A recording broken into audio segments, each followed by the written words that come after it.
अस्सलाम वालेकुम dear students, welcome back to my channel. ये है आपका फेवरेट चैनल एकेडमिया। ओके बच्चों, आप लोगों को पता है कि प्रीवियस लेक्चर के अंदर हम लोगों ने देखा था कि एवोगैड्रोस नंबर क्या होता है, पार्टिकल्स के अंदर इसका नंबर क्या होता है, हम लोग इसको एवोगैड्रो नंबर क्यों कहते हैं। आज जो हम डिस्कस करेंगे वो एक इंपॉर्टेंट कॉन्सेप्ट है, वो है मोल के बारे में और मोलर मास के बारे में। लास्ट वीडियो के अंदर मैंने आपको मोल के बारे में काफी कुछ एक्सप्लेन कर दिया था, लेकिन आज हम इसको रिलेट करेंगे कि हम लोग जब इसके न्यूमेरिकल्स कर रहे होते हैं तो किस तरह हम लोग नंबर ऑफ मोल्स फाइंड करते हैं, मोलर मास किस तरह फाइंड करते हैं और वो क्या होता है। प्रीवियस लेक्चर को अगर हम थोड़ा सा रिवाइज करने की कोशिश करें तो उसके अंदर देखा था कि हर एक चीज को अच्छी तरह डिफाइन करने के लिए हम कोई ना कोई क्वांटिटी जो होती है वो एक फिक्स कर देते हैं कि ये इतनी क्वांटिटी है, इसके अंदर इतनी चीज होगी।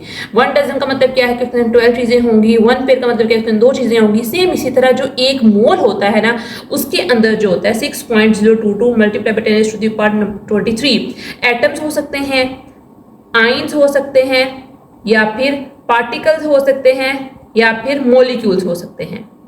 ये एक मोल की वैल्यू है। और इसी तरह हम डिफरेंट टाइप ऑफ मोलिक्यूल्स की वैल्यू देख लेते हैं कि उसके अंदर कितने नंबर ऑफ पार्टिकल्स या कितने नंबर ऑफ मोल्स होते हैं वो एग्जिस्ट कर रहे हैं, आयंस कितने हैं, एटम्स कितने हैं। जस्ट फॉर एग्जांपल अगर हम कहते हैं कि एक मोल जो है वो आप लोगों का H2O का मोलिक्यूल आप लोगों के पास है, उसके अंदर कितने नंबर ऑफ जो है पार्टिकल्स एग्जिस्ट कर रहे हैं, तो हमारे पास 6.022 नंबर ऑफ पार्टिकल्स होते हैं वो एग्जिस्ट कर रहे हैं। 2 मोल हो जाएंगे तो 2 को उससे मल्टीप्लाई करेंगे, 3 हो जाएंगे तो उससे मल्टीप्लाई करते जाएंगे, तो आपके पास होगी वो इसकी वैल्यू आती रहेगी। सेकंड कॉन्सेप्ट जो आपकी वीडियो के अंदर आज हम डिस्कस करेंगे वो है मोलर मास के बारे में। मोलर मास का इसका सिंपल कॉन्सेप्ट आप लोग समझो, जिस तरह आप लोगों का एटॉमिक मास होता है ना, सेम इस तरह मोलर मास होता है। जो एटॉमिक मास होता है वो किस चीज का होता है, वो आपके एटम्स का होता है, वो आपके एलिमेंट्स का होता है। और जो मोलर मास होता है वो किस चीज का होता है, वो मोल का होता है। अगर आप लोगों को प्रीवियस लेक्चर याद होगा तो मैंने उसके अंदर आप लोगों को बताया था कि हम लोगों ने 2 कार्बन प्लस O2 का रिएक्शन देखा था कि जब कार्बन मोनोऑक्साइड बने, तो मैंने आप लोगों को बताया था कि अब हमने इसको ये नहीं कहना कि 2 कार्बन एटम्स हैं। अब हमने स्टोइकियोमेट्री के अंदर हम लोगों ने इसको कहना है कि आपके पास 2 मोल कार्बन है और 1 मोल जो है वो ऑक्सीजन का मॉलिक्यूल है।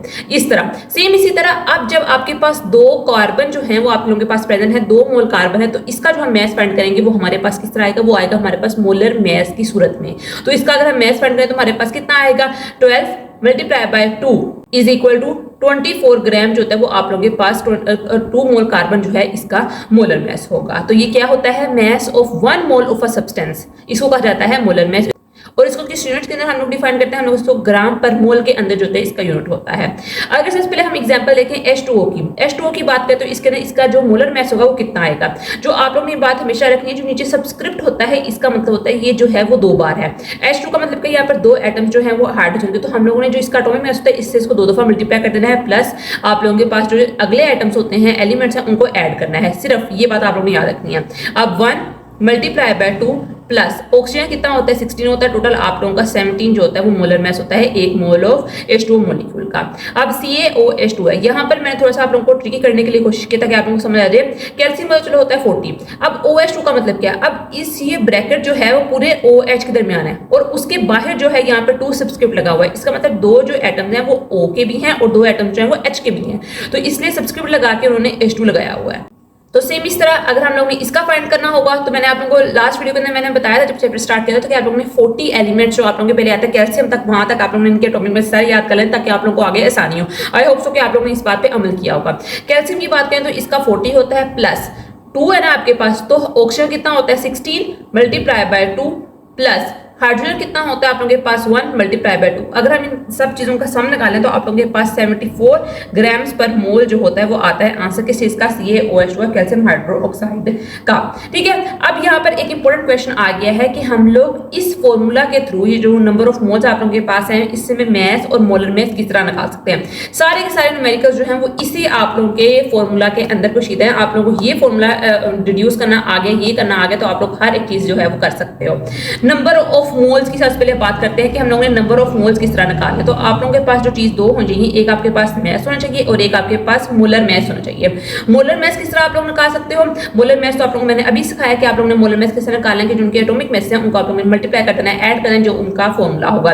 और मास क्या होता है, मास उन्होंने बताया होता है कि इतने ग्राम ये चीज है, इतने ग्राम वो चीज है, तो उस तरह आप लोग इसके नंबर ऑफ मोल्स निकाल सकते हैं। सिंपल है, मास जो होता है वो शॉर्ट एम से हम लोग डोनेट करते हैं, जो मोलर मास होता है उसको कैपिटल एम से डोनेट करते हैं और नंबर ऑफ मोल्स को हम लोग n से लिखते हैं। अब यहाँ पर सिंपल आप लोगों का एक न्यूमेरिकल उन्होंने दिया हुआ है, 36 ग्राम ऑफ H2O के अंदर आप लोगों ने नंबर ऑफ मोल्स फाइंड करने हैं। तो यहाँ पर 36 ग्राम क्या है, मैंने भी आपको बताया कि जो मैसेज होते हैं वो ग्राम के अंदर होते हैं, जो मोलर मास होता है वो किस चीज के अंदर होता है ग्राम पर मोल के अंदर होता है, और जो नंबर ऑफ मोल्स जो होते हैं वो आप लोगों के पास किसके अंदर होते हैं, वो आप लोगों के पास मोल के अंदर होते हैं। अब देखो यहाँ पर क्या चीज करेंगे हम 36 gram of H2O। 36 gram of H2O के अंदर 36 ग्राम क्या है आपके पास, ये मैस है 36 ग्राम। H2O किसके फाइंड करने हैं हम लोगों ने, H2O का हम लोगों ने नंबर ऑफ मोल्स निकाला। तो H2O के 36 ग्राम का मतलब क्या है कि H2O का मोलर मैस क्या आता है, 17 आता है। 36 divided by 70 is equal to, sorry बच्चों यहाँ पर आप लोगों के पास 2 मल्टीप्लाई बाय 2 आना है, यहाँ पर 18 आता है इसका मोलर मैस, यहाँ पर 18 आएगा, सॉरी मैं इसको ऐड नहीं किया। तो 18 divided by 2 is equal to 2 moles. तो 36 ग्राम ऑफ H2O के अंदर 2 मोल्स ऑफ H2O आते हैं, ठीक है। अब यहाँ पर आ गया, उन्होंने कहा नेक्स्ट क्वेश्चन के अंदर 3 मोल्स ऑफ H2O के अंदर आप लोग ने इसका जो है वो मैस निकालना है। अब सिंपल सी बात है, अब हम इसके अंदर क्या करेंगे, हम लोग सिर्फ चीजें इन्वर्ट आगे पीछे कर देंगे। यहाँ पर नंबर ऑफ मोल्स आप लोग ने फाइंड करने थे, यहाँ पर आप लोग ने इस न्यूमेरिकल के अंदर क्या करना है, आप लोग ने इसका जो मैस है वो फाइंड करना है, क्योंकि मोलर मैस तो आप लोगों को इस फॉर्मूले से गिवन है। मोलर मैस तो कभी आप लोगों ने फाइंड नहीं करना, वो तो आप लोगों को ऑलरेडी इधर फॉर्मूले के अंदर बताया हुआ है। अब यहाँ पर क्या करेंगे, 3 is equal to mass over molar mass, 18 को इधर रखेंगे, तो mass is equal to 3 multiply by 18। 18 को जो है वो आप लोग 3 के साथ मल्टीप्लाई करोगे तो आप लोग के पास इसका आंसर आ जाएगा। तो ये बच्चों होता है 54 grams mess. 3 moles of H2O के अंदर जो होता है वो 54 ग्राम होता है। एक साथ 4 मोल्स आ जाए, 5 मोल्स आ जाए, तो आप इससे इसको कैलकुलेट कर सकते हो। अब यहाँ पर आप लोगों की एक एक्सरसाइज है जो बुक के ऊपर गिवन है, हम लोग उसको देखते हैं। गिवन है कि उन्होंने बताया हुआ है कि आप लोग इतने इतने एलिमेंट्स जो हैं इनका आप लोग मोलर मैस निकाल लो, वो हम अभी देख लेते हैं एक्सरसाइज के अंदर। सबसे पहले जो आप लोगों के पास एग्जाम्पल आती है वो आती है H3PO4 की, जिसको कहा जाता है फॉस्फेरिक एसिड।